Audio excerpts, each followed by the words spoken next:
ہمارے چینل میں خوش آمدید۔ تو چلیے شروع کرتے ہیں آج کی کہانی۔ میں وہ رات کبھی بھول ہی نہیں سکتی جب میں نے اپنا سب کچھ داؤ پر لگا کر اس کے پاس چلی گئی جس سے مجھے محبت تھی، مگر میں یہ نہیں جانتی تھی کہ محبت کے نام پر اس سیاہ رات میں کون سا بھیانک کھیل کھیلا جانے والا تھا۔ جب مجھے اس بات کا اندازہ ہوا تو مجھ پر قیامت ٹوٹ پڑی، مگر تب پانی سر سے اوپر جا چکا تھا۔ آج بھی سوچتی ہوں تو روح کانپ جاتی ہے اور دل سینے میں پھٹنے لگتا ہے۔ کاش میں اس پر اندھا اعتبار نہ کرتی۔ میرا نام سلطانہ ہے۔ میرا تعلق ایک غریب گھر سے تھا۔ میں اپنے ماں باپ کے علاوہ 3 بہنوں کے ساتھ ایک چھوٹے سے گاؤں میں رہتی تھی اور تینوں بہنوں سے بڑی تھی، اس لیے اپنے حالات اور محبت کی مجبوریوں کو ان تینوں سے زیادہ سمجھتی تھی۔ میرے ابا کھیتوں میں کام کرتے تھے۔ دادا کے دور میں ہماری کافی زمین گاؤں میں تھی اور ابا دادا کے ساتھ ہی اپنی زمین پر کام کرتے تھے۔ اسی سے گھر کا سارا نظام چل رہا تھا۔ میرے ابا اپنے ماں باپ کے اکلوتے بیٹے تھے اور اپنی بہن کے اکلوتے بھائی تھے جو ابا سے بڑی تھیں۔ دادا جب جوان تھے اس وقت زمیندار حشمت کے والد گاؤں کے وڈیرے تھے۔ ابا بتاتے تھے کہ وہ بہت اچھے اور نیک دل انسان تھے۔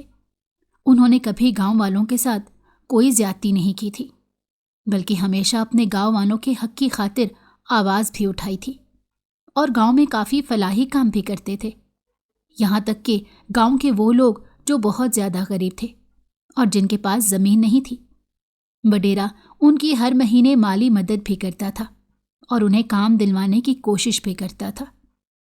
اسی طرح وڈیرے نے گاؤں میں چھوٹے سے اسکول کا آغاز کروایا جہاں پر تعلیم بھی مفت تھی۔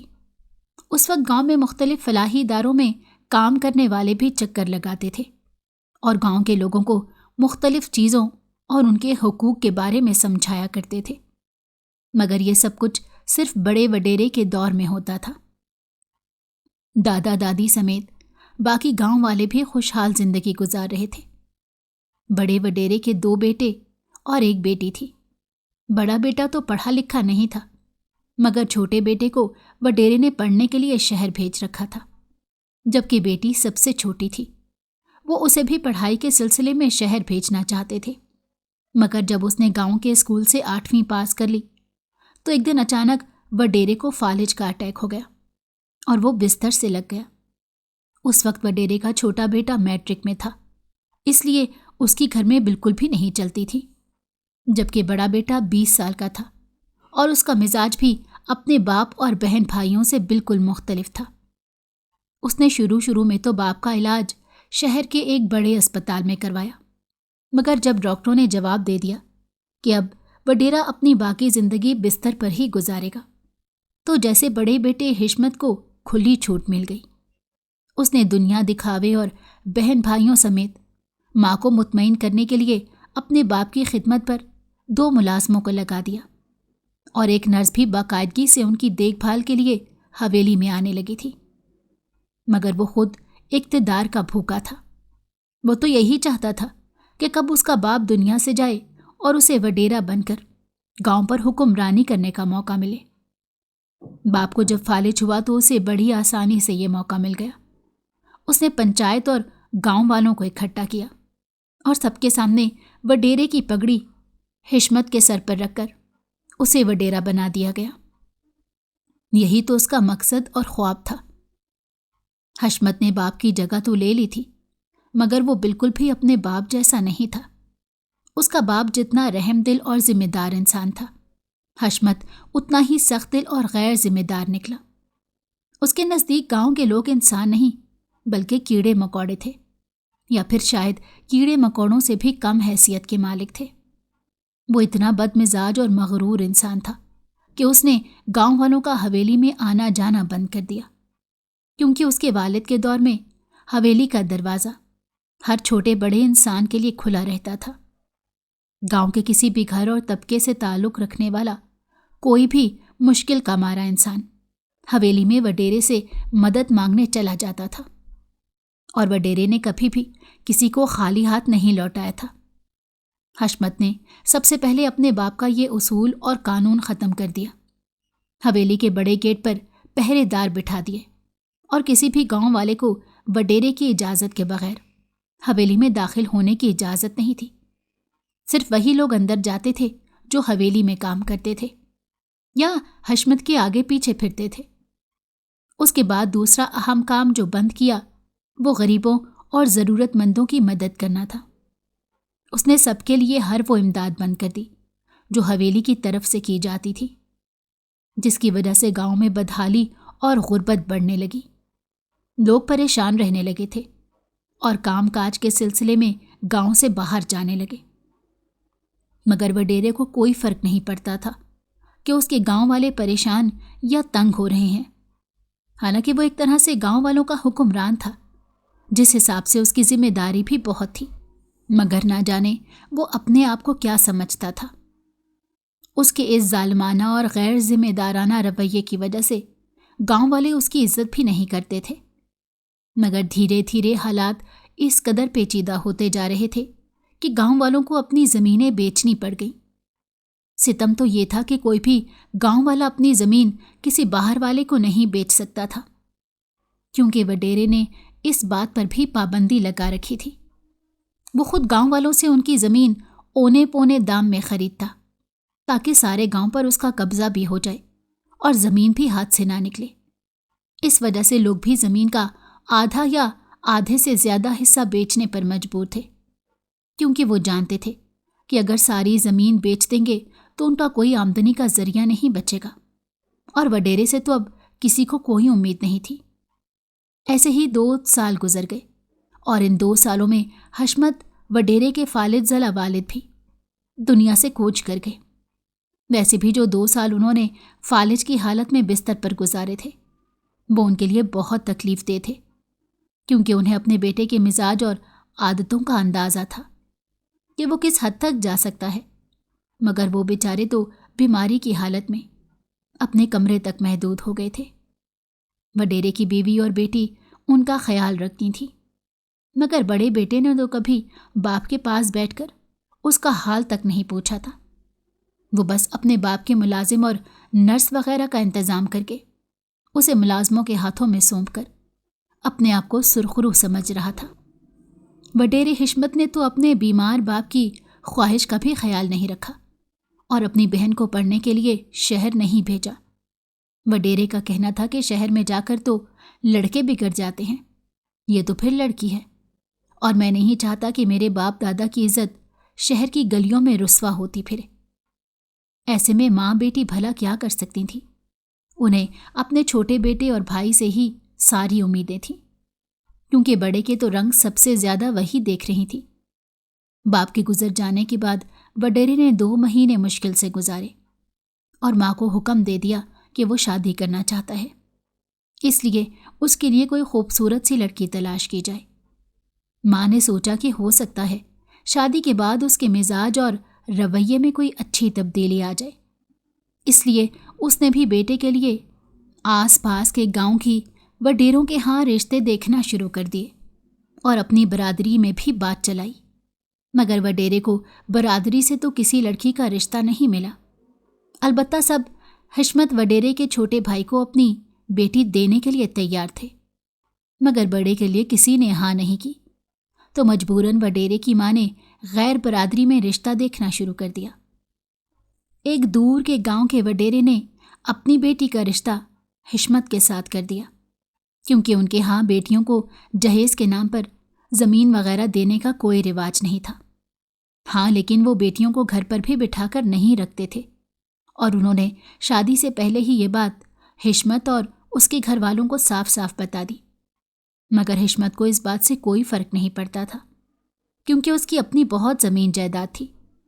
اس طرح وڈیرے کی پہلی شادی ہو گئی اور حویلی میں بہو بھی آ گئی۔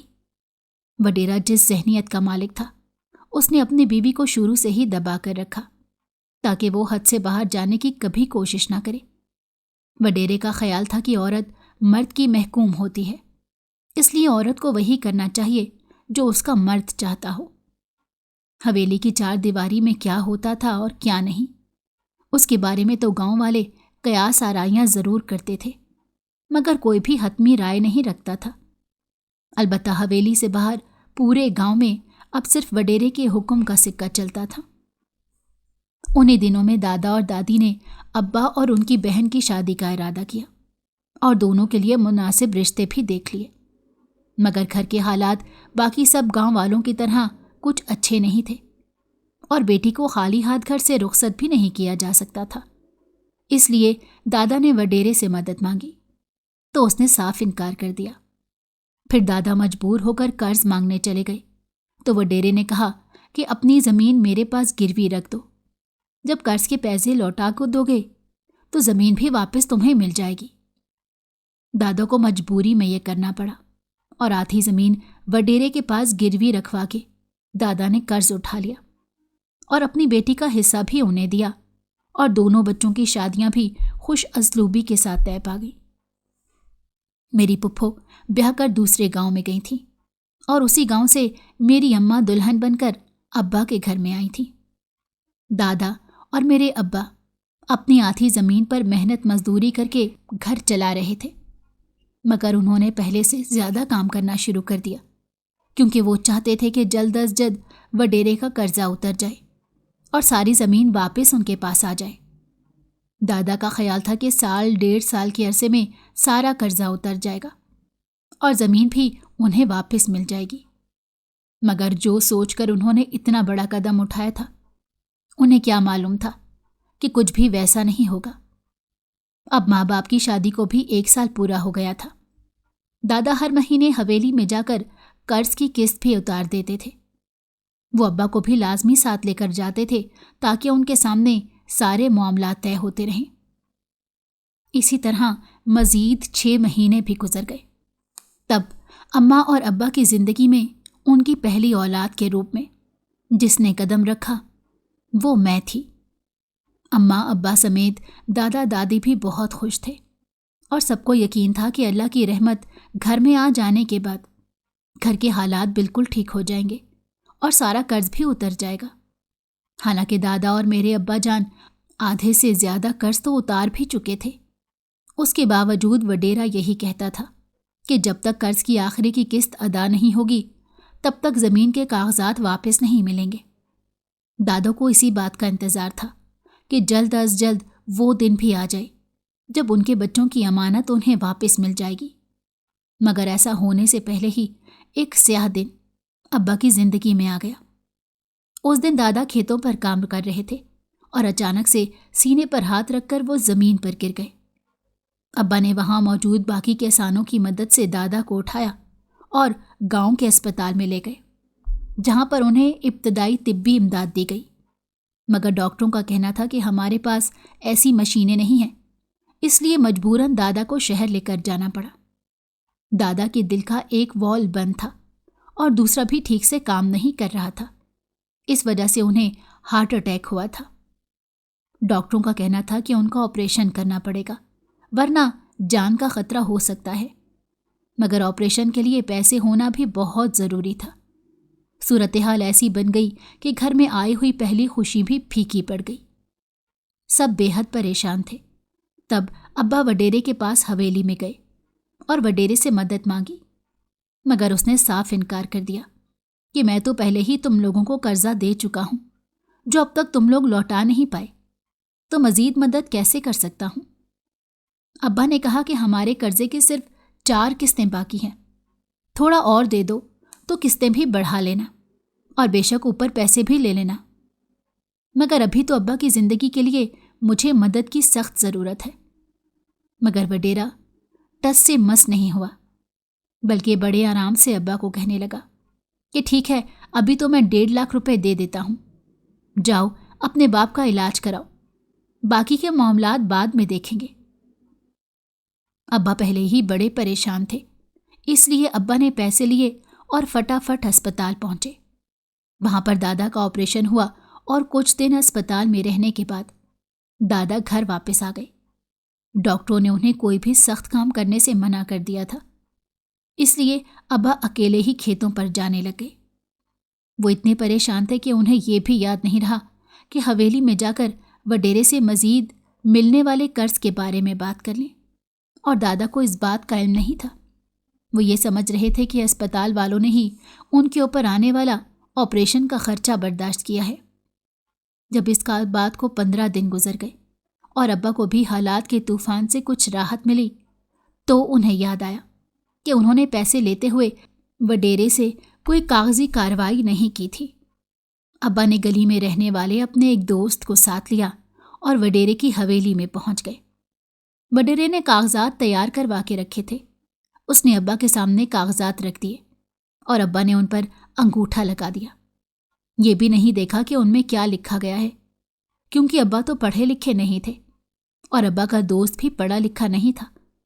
تب ابا کے وہم و گمان میں بھی نہیں تھا کہ وڈیرا ان کے ساتھ کیا کر سکتا ہے۔ وہ واپس گھر آ گئے اور اس بات کا ذکر انہوں نے کسی سے بھی نہیں کیا تاکہ گھر والے مزید پریشان نہ ہوں۔ کچھ دن بعد زندگی معمول پر آ گئی، لیکن ابا جب قرضے کی قسط دینے حویلی میں گئے تو وڈیرے نے کہا کہ قسط تو بڑھ چکی ہے۔ تب ابا حیران ہو گئے، کیونکہ اس بارے میں تو پہلے کوئی بات نہیں ہوئی تھی۔ وڈیرے نے جو قسط بتائی اس کا سن کر ابا کی پریشانی بڑھ گئی۔ ابا کو کچھ سمجھ نہیں آ رہا تھا کہ اچانک سے قسط اتنی زیادہ کیسے بڑھ سکتی ہے، کیونکہ انہوں نے تو مزید صرف 1.5 لاکھ لیا تھا۔ تب وڈیرے کے ایک آدمی نے ابا کو وہ کاغذات پڑھ کر سنائے جس میں لکھا تھا کہ ابا اس وڈیرے سے مزید 5 لاکھ کا قرض لے چکے ہیں، جس کی قسط وہ پرانی قسطوں کے ساتھ ادا کریں گے۔ یہ سن کر تو ابا کے ہوش اڑ گئے۔ وڈیرے نے 1.5 لاکھ کی جگہ 5 لاکھ لکھوا کے اتنا بڑا دھوکہ کیا تھا۔ ابا اس بات سے بے حد پریشان ہوئے اور گھر چلے گئے۔ انہوں نے یہ بات دادی کو بتائی تو دادا نے بھی سنی، اور اسی وقت پریشانی کی عالم میں دادا کو دوبارہ ہارٹ اٹیک ہوا، جس کی وجہ سے وہ ہمیشہ کے لیے گہری نیند سو گئے۔ ابا اور گھر کے باقی افراد کو لگ رہا تھا جیسے پریشانی اور مصیبتوں نے ان کے گھر کا رستہ دیکھ لیا ہے۔ اس کے بعد تو جیسے مشکلات کا نہ تھمنے والا طوفان شروع ہو گیا۔ جیسے تیسے گزر بسر ہونے لگی۔ ابا سارا دن زمینوں پر کام کرتے رہتے، مگر آدھے سے زیادہ کمائی تو قسطوں میں ہی پوری ہو جاتی تھی۔ اسی طرح وقت گزرتا گیا اور میرے بعد میری 3 بہنوں نے اس غریب خانے میں جنم لیا، جہاں ان کا باپ پریشانیوں اور مشکلوں کی چکی میں پستے پستے وقت سے پہلے بوڑھا ہوتا جا رہا تھا۔ دادا کے انتقال کو بھی 5 سال سے اوپر کا عرصہ گزر گیا تھا۔ اس کے باوجود ابا کی قسطیں ہی ختم نہیں ہو رہی تھیں۔ اس وقت میری بہن 2 سال کی ہوئی تھی جب ابا کے قرضے کی آخری قسط ادا کی گئی۔ تب ابا نے سکون کا سانس لیا، حالانکہ انہوں نے ناحق اتنی تکلیف اور پریشانی اٹھائی تھی۔ اوپر سے قرضہ بھی اتنا نہیں تھا جتنی رقم انہوں نے قرضے کے نام پر واپس دی، لیکن انہیں یہ تسلی تھی کہ اب ان کی زمین واپس مل جائے گی۔ لیکن ایسا نہیں ہوا، کیونکہ وڈیرے نے صاف انکار کر دیا کہ اس کے پاس تو زمین کے کوئی کاغذات رکھوائے ہی نہیں گئے تھے، بلکہ اس نے صرف میرے دادا کی زبان پر قرضہ دیا تھا، اور دادا بھی اس دنیا سے جا چکے تھے۔ اس دن ابا جس حالت میں واپس آئے، انہیں دیکھ کر دادی اور میری اماں کی ہمت بھی ٹوٹ گئی، کیونکہ ابا صدمے کے مارے کچھ بول بھی نہیں پا رہے تھے۔ وہ اپنے آپ کو اتنا مجبور اور بے بس محسوس کر رہے تھے کہ انہیں سمجھ ہی نہیں آ رہا تھا وہ کیا کریں، کس کے سامنے جا کر دہائی دیں اور کس سے فریاد کریں۔ وہ تو وڈیرے کے خلاف کچھ کر بھی نہیں سکتے تھے، اوپر سے انہیں اس بات کا بھی ڈر تھا کہ وہ 4 بیٹیوں کے باپ ہیں۔ اگر انہیں کچھ ہو جاتا ہے تو ان کی بیٹیوں کو کون پالے گا اور کون ان کی حفاظت کرے گا؟ انہوں نے دل پر پتھر رکھ لیا اور ساری زمین پر فاتحہ پڑھ لیا جو وڈیرے کے قبضے میں تھی۔ اتنے سال وہ قرضے کی قسطیں بھی لیتا رہا اور زمین بھی ہڑپ کر گیا۔ اس سارے عرصے کے دوران سنا تھا کہ وڈیرے کے ہاں 2 مردہ بچے پیدا ہوئے ہیں، اور اس کے بعد کوئی اولاد ہی نہیں ہوئی، اور اس کا چھوٹا بھائی بھی شہر میں ہی بس گیا تھا۔ وہ تو حویلی میں آتا بھی نہیں تھا، حالانکہ اس کی بوڑھی ماں اور جوان بہن اس کا انتظار کرتی تھیں، مگر وہ اپنے بڑے بھائی کی حرکتوں سے اتنا متنفر تھا کہ اس نے گاؤں آنا ہی چھوڑ دیا۔ وہ تو اپنی ماں اور بہن کو اپنے ساتھ شہر لے جانا چاہتا تھا، مگر گاؤں والے کہتے تھے کہ وڈیرا ماں کو چھوٹے بیٹے کے پاس نہیں جانے دیتا اور بہن کی شادی بھی نہیں کرتا، کیونکہ بہن کو اس کا حصہ نہ دینا پڑ جائے۔ اس وجہ سے اسے یہ بھی گھر پر بٹھا کر رکھا ہوا تھا۔ ہمیں یہ سب کچھ اماں ابا سے پتہ چلتا رہتا تھا۔ جب بھی ہمیں کوئی ایسی بات معلوم ہوتی تو دادی کہتی تھی کہ اللہ کی لاٹھی بے آواز ہے، جب پڑتی ہے تو اچھے اچھوں کے ہوش ٹھکانے لگ جاتے ہیں۔ مگر وڈیرا نہ جانے کس مٹی سے بنا ہوا تھا۔ اس نے 2 مرتبہ اپنے مردہ بچوں کو اپنے ہاتھوں سے زمین میں اتارا تھا، مگر اس کے باوجود اس کا غرور کم نہیں ہوا، بلکہ اس نے اپنی دوسری شادی کا اعلان کر دیا، اور اس بار اسے لڑکی بھی گاؤں سے ہی چاہیے تھی۔ گاؤں والے بھی یہ اعلان سن کر بڑے حیران ہوئے۔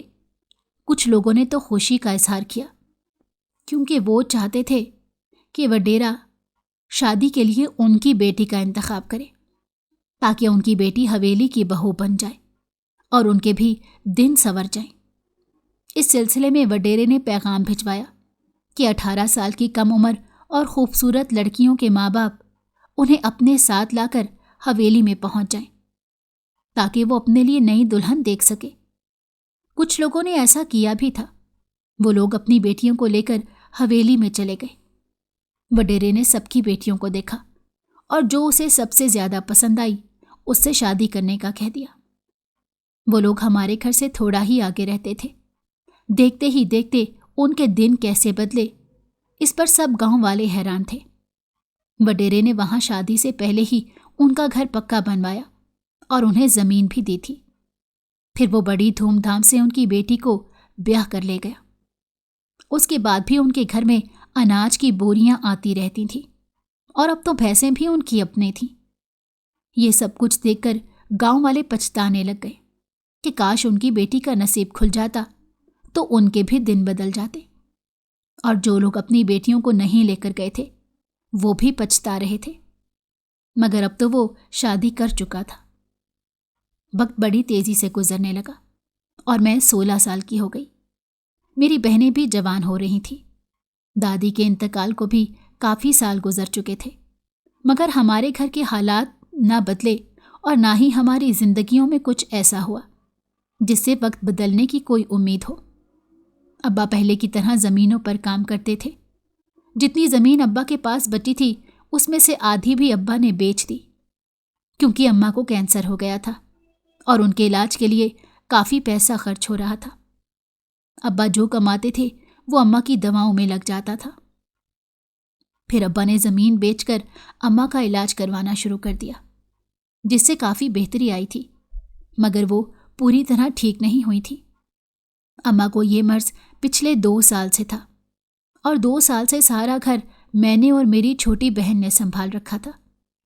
میں اپنی بہنوں میں سب سے زیادہ خوبصورت اور گوری چٹی تھی۔ اماں کی دیکھ بھال اور بہنوں کی ذمہ داریاں بھی مجھ پر تھیں۔ اگر اس کے ساتھ ساتھ ہم چاروں بہنوں میں سے کسی نہ کسی کو ابا کے ساتھ کھیتوں میں جا کر بھی کام کرنا پڑتا تھا، کیونکہ ابا بھی بہت کمزور ہو چکے تھے اور ان سے اکیلے اتنا کام نہیں ہوتا تھا۔ کبھی میری چھوٹی بہن چلی جاتی تھی تو کبھی میں ابا کے ساتھ جا کر کھیتوں میں ان کی مدد کرواتی تھی۔ ہمارے کھیت کا آدھے سے زیادہ حصہ تو وڈیرے کے قبضے میں ہی تھا۔ وہاں پر بھی کام ہوتا تھا، مگر ہمارا زمین کے اس ٹکڑے سے کوئی واسطہ نہیں رہا تھا۔ آس پاس کی تقریباً ساری زمینیں وڈیرے کی تھیں، جو اس نے لوگوں سے اسی طرح دھوکے سے خریدی اور ضبط کی تھی، اور وڈیرا اکثر اپنی زمینوں پر چکر لگاتا رہتا تھا۔ گزرے ہوئے ان تمام سالوں میں وڈیرے کے ہاں دوسری بیوی سے 2 بچے پیدا ہوئے، جن میں سے ایک لڑکا اور ایک لڑکی تھی۔ وڈیرے کی پہلی بیوی دوبارہ ماں نہیں بن سکی، مگر وڈیرا خوش تھا کہ اس کا ہاں بیٹا پیدا ہوا ہے۔ البتہ بیٹی کو وہ کوئی اہمیت نہیں دیتا تھا۔ وڈیرے کی ماں کا بھی انتقال ہو چکا تھا، جبکہ بہن اس کی دہلیز پر بیٹھے بیٹھے ہی بوڑھی ہونے لگی تھی۔ سنا تھا کہ وڈیرے کا چھوٹا بھائی شہر میں ڈاکٹر بن گیا تھا، اور 1 مہینہ پہلے وہ گاؤں میں آ کر زبردستی اپنی بہن کو بھی اپنے ساتھ لے گیا۔ اس لیے